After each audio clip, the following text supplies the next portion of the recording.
कहा जाता है कि वासना यानी कि लस्ट इंसान का एक ऐसा इमोशन है जो छुपाए छुप जाता है, लेकिन जब नहीं छुप पाता तब किस्सा बन जाता है।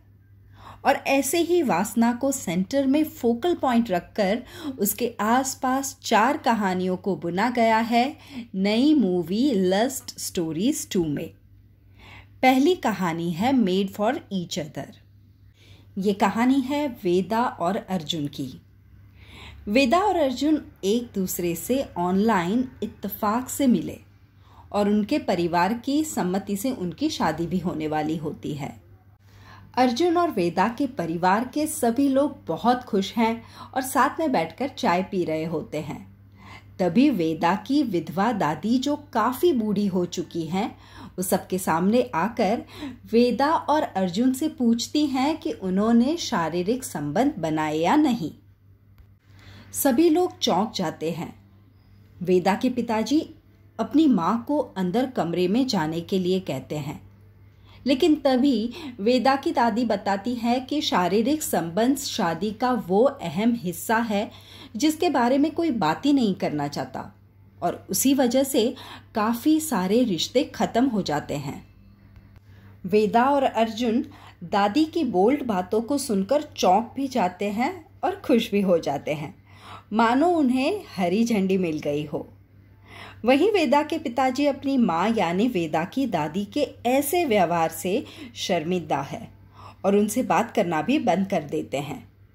वेदा जब अकेले में अपनी दादी को बताती है कि उसे नहीं पता था कि उसकी दादी इतनी खुले सोच वाली है, तब दादी बताती है कि अगर उसके दादाजी आज जिंदा होते तो आज भी वो दोनों उतने ही एक्टिव होते।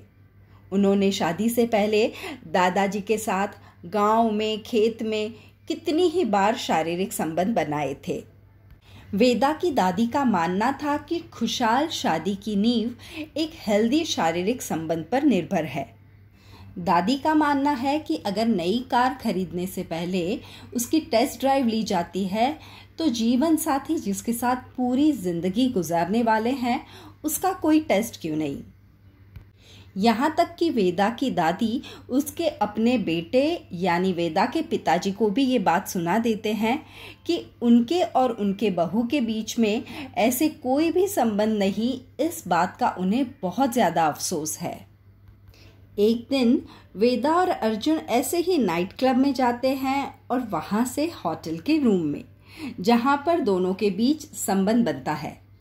पहले तो वेदा इस संबंध से पूरी सेटिस्फाई नहीं होती, लेकिन कुछ बार अर्जुन के साथ संबंध बनाने के बाद वो दादी को बताती है कि उन दोनों के बीच सब कुछ ठीक है और अब वो दोनों शादी करना चाहते हैं।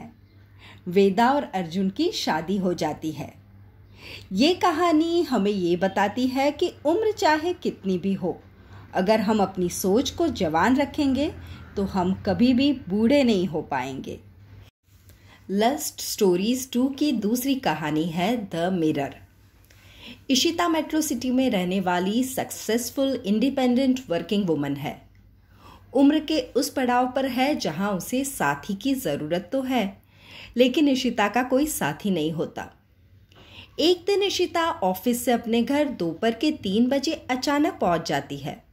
वो उस समय अपनी दोस्त समीरा के साथ फ़ोन पर बात कर रही थी और स्पेयर चाबी से जब वो घर का दरवाज़ा खोलती है तो उसकी आंखें फटी सी रह जाती है। वो देखती है कि उसकी काम वाली बाई सीमा किसी आदमी के साथ बिस्तर पर है। भौचक किसी इशिता घर से निकल जाती है और फ़ोन पर समीरा को पूरी बात बताती है। समीरा कहती है कि इशिता ने तुरंत सीमा को काम से निकाल देना चाहिए। थोड़ी देर में सीमा और वो आदमी घर से बाहर निकलकर घर का दरवाज़ा बंद कर देते हैं। इशिता अपने घर जाकर बिस्तर की चादर बदलती है। वो बहुत गुस्से में होती है। दूसरे दिन जब सीमा काम पर आती है तब इशिता उसे कुछ कहने की बहुत कोशिश करती है, पर कुछ कह नहीं पाती। इशिता वापस उस दिन 3 बजे अपने घर पहुंच जाती है। वो घर के पैसेज में बैठकर सीमा और उस आदमी को सामने लगे हुए मिरर में देखती है, मानो कि इशिता को ऐसा करने में आनंद आ रहा हो। और ये सिलसिला रोज का हो जाता है। इशिता रोज ऑफिस से जल्दी आ जाती है, सीमा और उस आदमी को शारीरिक संबंध बनाते देखती है और फिर ऑफिस चली जाती है। एक दिन अचानक काम वाली बाई सीमा को पता चलता है कि इशिता उसे चुपके से देख रही है। पहले सीमा डर जाती है, लेकिन जब उसे इस बात का एहसास होता है कि इशिता को ये सब देखने में मज़ा आ रहा है, तो वो वैसे ही उस आदमी के साथ संबंध बनाती है। अब ये रोज का हो चुका है। इशिता ऑफिस से आती, सीमा को सब कुछ पता होने के बावजूद अनजान बन उस आदमी के साथ संबंध बनाती। एक दिन अचानक इशिता के मुंह से छिपकली देखकर चीख निकल जाती है। सीमा, वो आदमी और इशिता एक दूसरे के आमने सामने हो जाते हैं।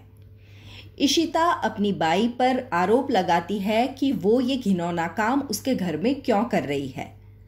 तब सीमा बताती है कि उसे पता है कि इशिता रोज 3 बजे घर आ जाती है और सीमा और उसके पति को संबंध बनाते हुए देखती है। सीमा और इशिता के बीच में बहुत ज्यादा बहस होती है और इशिता सीमा को काम से निकाल देती है। पूरी कॉलोनी में ये बात फैल जाती है। दरअसल गरीब सीमा के पास अलग कमरा ना होने की वजह से वो और उसका पति रोज इशिता के घर साथ में सोते हैं। ऐसे ही कुछ दिन बीतते हैं। ना ही इशिता को कोई अच्छी काम वाली बाई मिलती है और ना ही सीमा को कोई ढंग का काम। आखिर एक दिन सब्जी लेते समय सीमा और इशिता का आमना सामना हो ही जाता है। दोनों हिचकिचाहट से एक दूसरे का हाल पूछती है, लेकिन जाते समय जब सीमा पूछती है कि वो कल से काम पर आ जाए, तब इशिता उसे झट से अपने घर की चाबी दे देती है। और ये है इस स्टोरी की हैप्पी एंडिंग। लव स्टोरीज 2 की तीसरी कहानी है सेक्स विद एक्स। विजय चौहान एक बहुत बड़े बिजनेसमैन की कार पेड़ से टकराती है। दरअसल विजय उस समय ऑनलाइन डेटिंग ऐप पर एक लड़की से बात कर रहे होते हैं। कार बुरी तरह से खराब होने की वजह से विजय कार से उतरकर पास के ही एक छोटे से गांव में जाते हैं। उस गांव के कम्युनिटी हॉल में एक बेहद खूबसूरत लड़की कुछ लोगों को गाना गवाती दिखती है। गाना गवाने के बाद जैसे ही वो लड़की वहां से जा रही होती है, तब विजय उससे पूछता है कि वो लड़की शांति है या नहीं। लड़की पहले इस बात से इनकार कर देती है, लेकिन तभी वहां इंस्पेक्टर आकर उस लड़की को शांति नाम से बुलाता है और विजय को ये बात कंफर्म हो जाती है कि वो लड़की शांति ही है। विजय शांति के साथ उसके घर जाता है। वो जानबूझकर शांति के कपड़ों पर कॉफी गिरा देता है और जब शांति कपड़े बदलने जाती है तब विजय उसे चुपके से देखता है। कपड़े बदलने के बाद जब शांति विजय को वहां से चले जाने के लिए कहती है, तब विजय बताता है कि आज उसे इतने सालों बाद अपनी पत्नी वापस मिली है, तो वो उसे छोड़कर कहीं भी नहीं जाएगा। फिर वो शांति को बताता है कि उसके जाने के बाद उसने शांति की बेस्ट फ्रेंड अनीता से शादी कर ली और अब उनके 2 बच्चे भी हैं। विजय शांति से पूछता है कि वो इतने साल कहाँ थी, 10 साल पहले वो अचानक यहाँ कैसे आ गई और अगर वो यहाँ पर आई तो अपने घर वापस क्यों नहीं लौटी। इन सभी बातों के जवाब में शांति बताती है कि उसे बिल्कुल भी ये बात का अंदाज़ा नहीं कि वो इस जगह कैसे पहुंची है। बस उसे इतना याद है कि एक कपल जिसमें औरत प्रेग्नेंट थी, वो उसकी कार की तरफ गई और फिर क्या हुआ वो उसे बिल्कुल भी याद नहीं। दरअसल वो नर्सिंग होम से अपने घर पर जा रही थी, तब उसे ये कपल मिला था।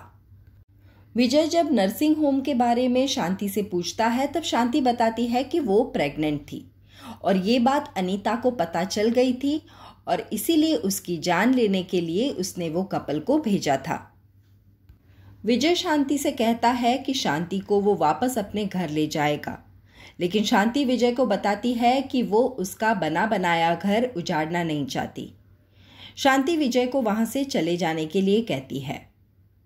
विजय शांति के रूप को देखकर नीयत बिगाड़ता है और वो जैसे तैसे करके शांति के साथ शारीरिक संबंध बना लेता है। सब कुछ होने के बाद शांति कहती है कि अगर वो वापस प्रेग्नेंट हो गई तो तब विजय कहता है कि इस बार रेड ब्लू की नौबत नहीं आएगी।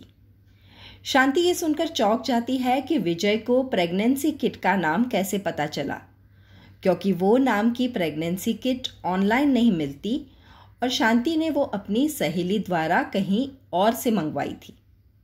शांति विजय को इसके बारे में पूछती है और विजय कुछ भी जवाब नहीं दे पाता।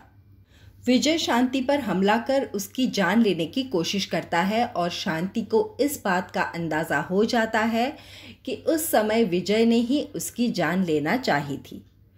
वो शांति पर हमला करता है, लेकिन तभी उसका दोस्त इंस्पेक्टर वहां पर आ जाता है और विजय उस घर से भाग खड़ा होता है।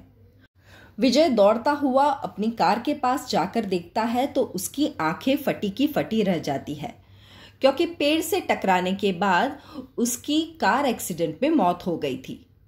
कुछ लोग मिलकर उसकी लाश कार से बाहर निकाल रहे थे और तभी शांति, या कह लीजिए शांति की आत्मा, विजय के पास बैठकर जोर जोर से हंसती है और विजय उसे देखकर बिल्कुल डर जाता है। लव स्टोरीज 2 की आखिरी कहानी है तिलचट्टा। सूरज सिंह अपने प्रदेश के राजा है। उनका शौक शराब पीना और आसपास जो भी औरत दिखे उस पर गंदी नजर डालना है। उनकी शादी एक वेश्या देवयानी से हुई थी। देवयानी को सूरज सिंह से एक बेटा अंकुर सिंह है। अंकुर को पता है कि उसके पिता खूब शराब पीकर रोज उसकी मां को मारते हैं और शारीरिक शोषण करते हैं। साथ में ही अंकुर अपने पिता को दूसरी औरतों की इज्जत पर हाथ डालते भी देखता है। वो फैसला लेता है कि कुछ भी हो जाए वो अपनी मां को लेकर यूरोप पढ़ाई के लिए चला जाएगा। सूरज सिंह रोज रात नशे में चूर दारू पीकर आते और देवयानी को शारीरिक यातना देते। देवयानी इन सब से बहुत दुखी होकर अपने वेश्यालय अपनी चाची को फोन लगाकर अपना दुख बांटना चाहती है। चाची की तबीयत अच्छी नहीं होती, लेकिन वो देवयानी को बताती है कि भले ही वो जैसा भी काम करती थी, जब वो वेश्यालय में थी तब वो बिल्कुल रानी की तरह रहती थी। बातों ही बातों में चाची बताती है कि उनके कोठे पर न जाने कैसे कैसे लोग आते हैं। ऐसा ही एक आदमी आकर एक छोटी उम्र की लड़की को कोई खतरनाक बीमारी दे गया है। दूसरे दिन सुबह सूरज सिंह देखते हैं कि उनकी हवेली में नई कामवाली बाई आई है। छोटी उम्र की कामवाली को देख सूरज सिंह की नज़र बिगड़ती है। मौका मिलते ही वो उस नई कामवाली बाई रेखा को अपने पैर दबाने कहते हैं। बातों ही बातों में रेखा कहती है कि रानी सा और कुंवर सा विदेश जाने वाले हैं। सूरज सिंह उसकी बातें सुनकर तिलमिला उठते हैं और तभी अंकुर वहां पर आकर अपनी पिता और रेखा को एक साथ देख लेता है। रात का समय होता है। रोज की तरह सूरज सिंह नशे की हालत में चूर अपनी हवेली पर आते हैं। देवयानी उस समय सो रही होती है। थोड़ी ही देर में देवयानी को रेखा की धीमी धीमी आवाज आती है। देवयानी अपने बिस्तर से उठती है। उसके चेहरे पर हल्की सी मुस्कुराहट होती है। वो जैसे जैसे रेखा के कमरे के पास जा रही होती है उसकी मुस्कुराहट बढ़ती जाती है। दरअसल देवयानी ने ही रेखा को कोठे से अपने हवेली बुलाया था। रेखा वही लड़की थी जिसे कोई आदमी खतरनाक बीमारी दे गया था। अपने पति से पीछा छुड़ाने के लिए देवयानी ने ही रेखा को अपने घर काम के लिए रखा था। उसे पता था कि उसका पति यानी सूरज सिंह खूबसूरत जवान रेखा के साथ शारीरिक संबंध जरूर बनाएगा और वो खतरनाक बीमारी लगते ही उसे हमेशा के लिए अपने पति से छुटकारा मिल जाएगा। लेकिन जैसे ही देवयानी रेखा के कमरे के पास जाती है तब देखती है कि आंगन में नशे की हालत में चूर सूरज सिंह होते हैं। तो फिर कमरे में रेखा के साथ देवयानी का बेटा यानी अंकुर सिंह होता है और ये देखकर देवयानी के पैरों तले की जमीन खिसक जाती है। तो ये थी लव स्टोरीज 2 की 4 अनोखी कहानियाँ। ऐसी ही नई पुरानी हिंदी मूवीज की कहानियों के लिए please do subscribe to my channel popcorn time with Vandana. धन्यवाद।